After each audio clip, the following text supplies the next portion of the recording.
I was 18 years old on the night my mother tore my future in half. Not metaphorically. She picked up the acceptance letter from a Massachusetts Institute of Technology, looked me directly in the eyes, and ripped it straight down the middle. She didn't yell. She didn't cry. She simply said, "This is not who we are," and set the two pieces down on the kitchen table like she was finishing a chore. My grandmother sat in the front room with the television volume turned all the way down, not once looking away from the silent screen. My sister Maddie watched from the staircase, her face pale and frightened. My father was out in the garage, close enough to hear the sound of tearing paper through the walls, but he didn't come inside. The whole thing was over in seconds, and the quiet that followed was the most terrifying sound I had ever heard. I grew up in a small brick house on Mahanango Street, in a town in Pennsylvania. 2 bedrooms upstairs, a narrow kitchen in the back, and a front room that belonged entirely to my grandmother. My father worked at a tool shop 6 minutes away by car. My mother stayed home and managed everything. The meals, the children, the invisible architecture of our family life. My sister Maddie was 13 then, and I was 18, the oldest daughter. In our family, those 2 words carried the full weight of a life already decided. There was a wooden box in our kitchen made of oak, with the name Davis carved into the lid. My grandmother kept it filled with recipe cards written in 3 different generations of handwriting: lasagna, pierogies, a special soup, an applesauce cake that only appeared at Christmas. But tucked beneath those cards, unspoken and never written down, was the rule that truly governed our family. The oldest daughter stays. She cooks. She marries someone close enough to visit on a Sunday afternoon. My grandmother had lived that way. My mother had lived that way. My Aunt Carol had lived that way. The assumption, as clear and immovable as the oak box itself, was that I would be next. I never said no out loud. That was not how things were done in our house. Instead, I said no the way I had learned to do everything important. Quietly, privately, in a place where no one would think to look. That place was the school library, specifically the 2nd floor near the west window, hidden behind a row of encyclopedias. I took the college entrance exams on Saturday mornings, telling my mother I was picking up shifts at a local bakery. Most Saturdays that was even partly true, but one Saturday a month, I was on a bus to the city, sitting in a testing room and filling in small circles with number 2 pencil, quietly building an escape route. I applied to 7 schools.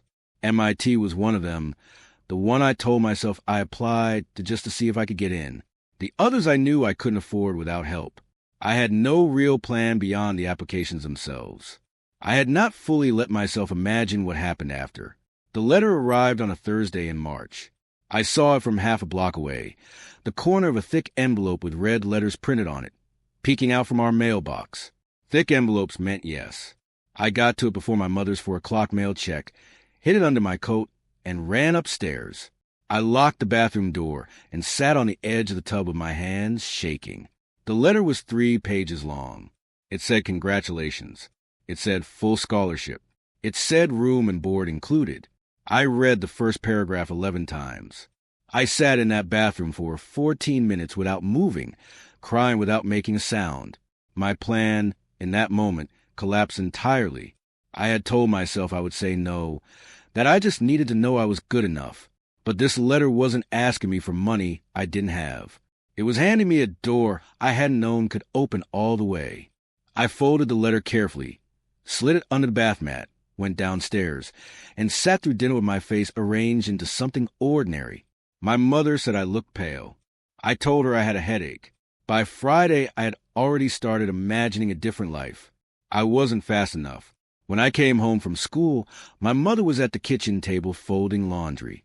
The MIT letter sat beside a stack of towels. She hadn't even needed to check the bathroom.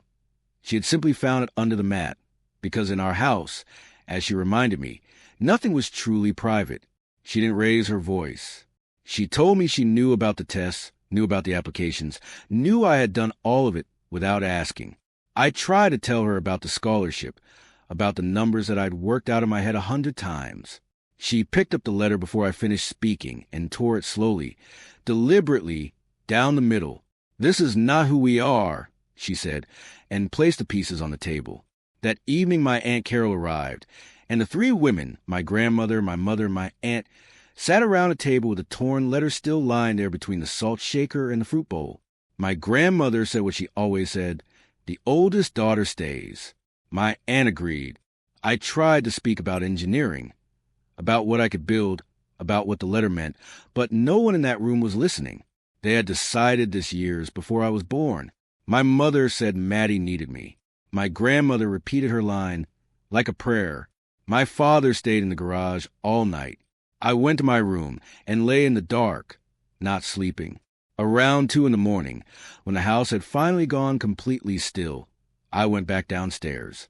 The 2 pieces of that letter were still on the kitchen table. My mother had left them there on purpose, a lesson made physical. I picked them up and carried them to the bathroom. I found the clear tape in the drawer beneath the sink, and I put the letter back together, piece by piece, pressing each strip of tape down carefully until the tears disappeared and the words were whole again. My mother had taught me to mend things: torn hems, broken zippers, cracked spines on old books. I don't think she ever imagined I would use what she taught me on something she had broken herself. I folded the repaired letter and put it in the inside pocket of my jacket. I took the $340 I had saved from babysitting the neighbor's children and counted it twice. I had a bus schedule folded in my desk drawer. I wrote a note to Maddie, short and careful, telling her I loved her and not to be scared, and tucked it under her pillow while she was sleeping.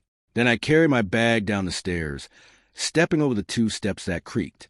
The garage light was on. My father was in there, sitting beside an old car he had been pretending to fix for years. He looked at me when I came to the door, and the expression on his face was something I spent years trying to describe and still can't. Exactly.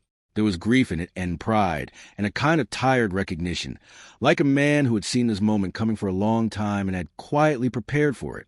He didn't ask where I was going. He already knew. He reached into his wallet and handed me $80, everything he had in there, and told me it was for the bus. We didn't embrace. We didn't say goodbye. He turned back to the car, and I walked out into the cold night air. I walked to the bus station and bought a ticket to Boston. As the bus pulled away from the curb, I looked back at our street. The kitchen light was on. My mother was standing at the window, holding a cup of coffee, watching the bus leave. A few minutes later, the light in Maddie's bedroom came on. She had found the note. I arrived in Boston in the early morning and walked 5 miles to the campus because I didn't know the city and I was afraid to spend money on a taxi.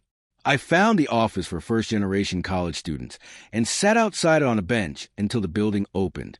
I slept that first night on a couch in a basement common room, under my jacket, with my taped letter still in my inside pocket. On Monday morning, a professor named Dr. Ortiz found me. She bought me breakfast at a small place near campus and sat across from me while I told her everything. She didn't interrupt or offer solutions. She just listened. When I was done, I showed her the letter. She examined the tape carefully, every strip of it, and then she told me to keep that letter always, to put in a frame where I could see it every single day. I didn't have a frame yet, but I promised her I would get one. The first year was relentless. I worked more hours than was probably wise and studied every spare minute.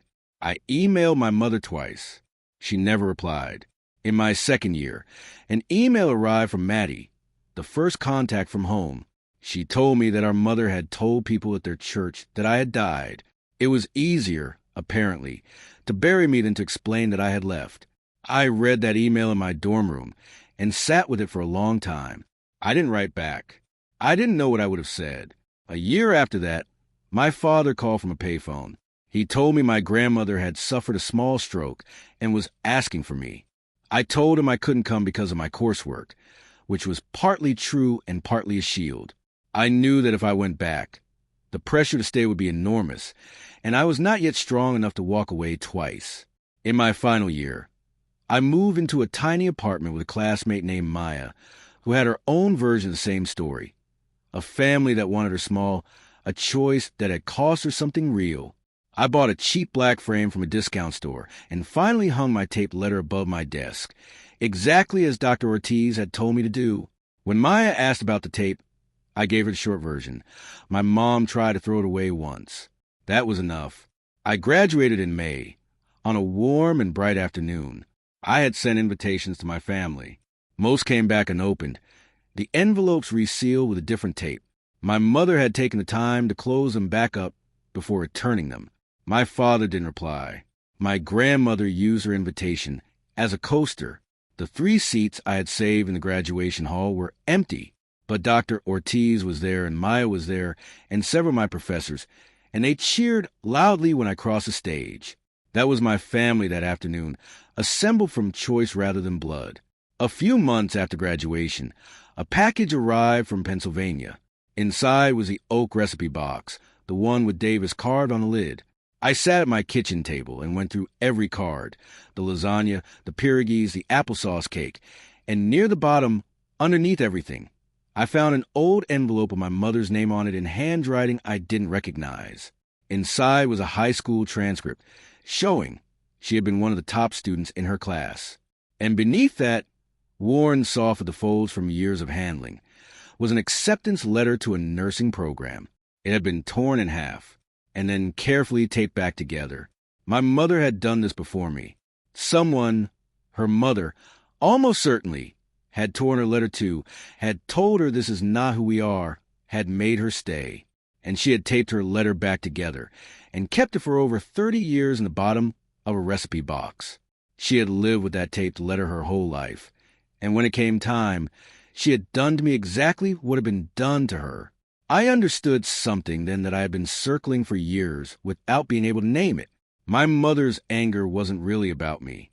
It was older than me, shaped long before I was born in that house on Mahanango Street. She had followed the rule. She had stayed. And watching me leave must have cracked something open in her that she didn't know how to survive any other way except by stopping me. I understood it. I still couldn't forgive it yet. But I understood. There was also a photograph in the box. My mother at 18, standing somewhere outdoors, laughing with her whole face. I had never seen her look like that. In every photograph I had of her from my childhood, she was composed, careful, contained. In this one, she was radiant and completely unguarded, and she looked like someone who still believed her life could go in any direction she chose. Years passed. I finished my doctoral work, co-founded a company that made precision tools for surgical use, and built a life I was genuinely proud of. I didn't share any of this with my family. And then my father called again, not from a payphone this time, but from a house phone, and he told me something that changed everything. They were already talking about my niece Haley, Maddie's daughter. She was 5 years old, and they were already beginning to shape her toward the rule. The oldest daughter stays. I spent 6 weeks preparing. I hired a lawyer and established a trust fund, $250,000 designated specifically for any child in our family who wanted to pursue education or a trade. I wanted to do what my father had done for me in the garage that night, hand someone the means to choose, but on a scale that would last. I went back for my grandmother's 80th birthday. When I walked to the front door, the room went quiet in a way that told me I had been discussed at length in my absence. My mother told me I was early and should wait in the car. I sat down at the table instead. During my grandmother's speech, she talked about family and staying, and how little Haley would carry on the tradition. My aunt applauded. Almost no one else did. When the speech was finished, I went to Haley, who was small and serious and watching everything carefully with dark eyes. I crouched down to her level and showed her my taped letter. I told her that if she ever wanted to go somewhere, if she ever found something she needed to chase, there was money set aside to help her do it. I left the legal papers on the table. My mother moved toward me, her voice rising, ready for the confrontation we had never fully had. I stayed calm. I took the old photograph from my bag, her at 18, laughing, limitless, and I held it out to her. Her face changed. I told her I had found her taped letter in the bottom of the recipe box, and that I had taped mine with the same kind of tape she had once used. I didn't wait for a response. I picked up my bag and walked out of the house into the afternoon. Maddie followed me out to my car. She stood with me for a minute without speaking, and then she told me that Haley wanted to keep the letter. I told her she could have it. Some months later, my father called to tell me that Haley had enrolled in a summer science program for children, paid for with the money from the trust. My mother, he said, had not commented on it directly, But she knew. Then a letter arrived from Haley, written in the large, careful printing of a young child. It was accompanied by a drawing of a building with her name written across the front of it in red crayon. And tucked inside the envelope was my taped letter, returned to me. She said in her note that she would write her own one day. I put my letter back in its frame above my desk, where it has stayed ever since. I learned across all those years that the people who love you are sometimes the ones most determined to make you small, not out of cruelty, but out of fear and grief and the particular pain of watching someone walk through a door that was once slammed in their own face. My mother tried to stop me because she had been stopped, and stopping me was the only way she knew to make peace with having stayed. I do not excuse what she did, but I understand the shape of it now, and understanding is its own kind of freedom. I broke the rule. I taped the letter. I got on the bus. And somewhere in Pennsylvania, a 5-year-old girl with serious dark eyes is learning about science and drawing buildings with her name on them. And the rule that was never written down is finally, slowly, coming apart at the seams.